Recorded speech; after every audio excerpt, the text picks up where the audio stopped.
নমস্কার বন্ধুরা, মৌসুমি kitchen and ব্লগে আপনাদের সবাইকে স্বাগত। আপনাদের সবাইকে জানাই শারদীয়ার আন্তরিক শুভেচ্ছা ও ভালোবাসা। আজ আমি আপনাদের সাথে শেয়ার করব খুব সহজ পদ্ধতিতে মাত্র 2টি উপকরণ দিয়ে একদম পারফেক্ট গুড়ের নারকেল নাড়ু। যখন ছোট ছিলাম তখন পুজো আসতে না আসতেই মায়েরা গুড়ের এই রকম নারকেল নাড়ু বানিয়ে ফেলতো, আর খেতেও ভীষণ ভালো লাগতো। টপাটপ খেয়ে নিতাম, এতটাই ভালো লাগতো। আজ আপনাদের সাথে সেই রেসিপিটি শেয়ার করব, আশা করছি আপনাদেরও খুব ভালো লাগবে। দেখুন, এখানে আমি 3টে নারকেল ফাটিয়ে নিয়েছি। প্রথমে নারকেলগুলো ভালোভাবে কুড়ে নেব। যারা নতুন রাঁধুনি আছেন, যারা নারকেল কুড়তে পারেন না, এই প্রসেসটা একবার দেখে নিলে আপনারাও খুব সহজেই বাড়িতে নারকেল কুড়ে নিতে পারেন।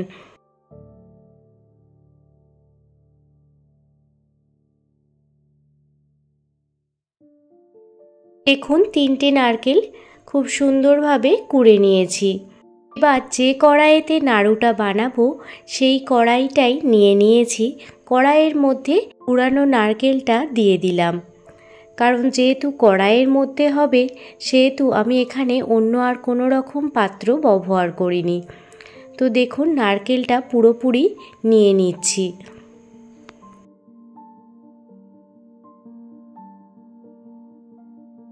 এখানে আমি 500 গ্রাম মতো নারকেল কুড়িয়ে নিয়েছি। প্রথমে নারকেলগুলো হাতের সাহায্যে খুব ভালো করে এইভাবে মেখে নিতে হবে, তাহলে যখন নাড়ুগুলো বানাবেন তখন নাড়ুগুলো একদমই মুখে দিলেই মিলিয়ে যাবে। এইভাবে হাতের সাহায্যে 15 থেকে 20 মিনিট খুব ভালোভাবে মাখিয়ে নিয়েছি। এবার পরিমাণ মতো গুড় দিয়ে দেব। যে পরিমাণে নারকেল নেবেন তার সামান্য একটু বেশি পরিমাণে গুড়টা দেবেন। মানে 500 গ্রাম নারকেল নিলে আপনারা 550 গ্রাম মতো গুড় নিয়ে নেবেন। এখানে আমি আখের গুড় নিয়েছি, আপনারা চাইলে খেজুরের গুড়ও ব্যবহার করতে পারেন। গুড়ের সাথে নারকেলটা খুব ভালোভাবে মেখে নিচ্ছি। এই কাজটি অবশ্যই হাত দিয়ে করতে হবে, কারণ চামচের সাহায্যে অতটা ভালো করে মাখানো যাবে না। তো সেই জন্য হাত দিয়েই এই কাজটি আপনারা করে নেবেন।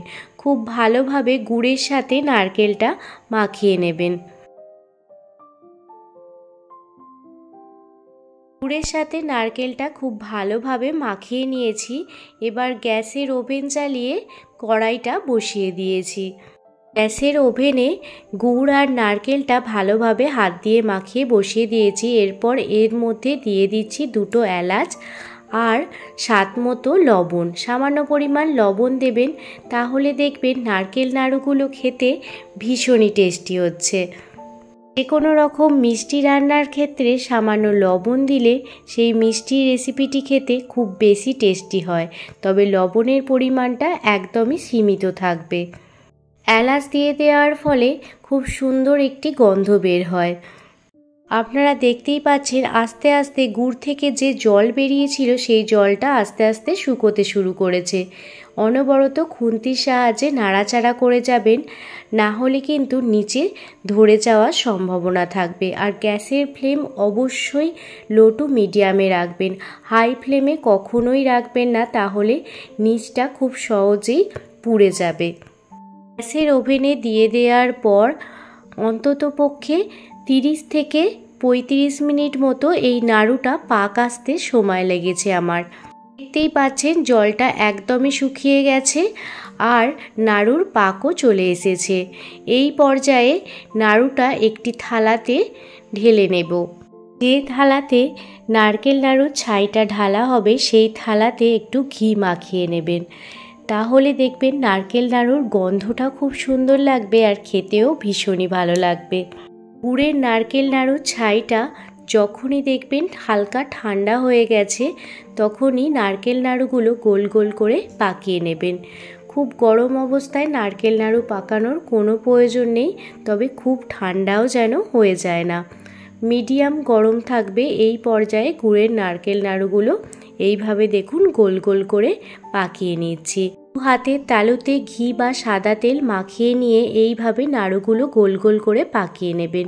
খুব সহজেই নারকেল নাড়ু পাকানো হয়ে যায়। দেখুন এইভাবে হাতেতে প্রথমে ঘি মাখিয়ে নেবেন, তারপরে সমস্ত নারকেল নাড়ুগুলো পাকিয়ে নেবেন। গুড়ের নারকেল নাড়ু বানানো ভীষণই সহজ। আমার ব্যবহৃত টিপস এবং সঠিক পরিমাপ সহ আপনারা যদি গুড়ের নারকেল নাড়ু বানান তাহলে আপনারাও বাড়িতে একদম পারফেক্টভাবে নারকেল নাড়ু বানাতে পারেন। দেখতেই পাচ্ছেন নারকেল নাড়ুগুলো কতটা লোভনীয় হয়েছে। এখানে ছোট বড় দুই রকমই নারকেল নাড়ু বানিয়েছি, কারণ বাচ্চারা ছোট ছোট নারকেল নাড়ু খেতে ভীষণই ভালোবাসে। তো মাত্র দুটি উপকরণ দিয়ে আপনাদের আজকে গুড়ের নারকেল নাড়ু বানিয়ে দেখালাম।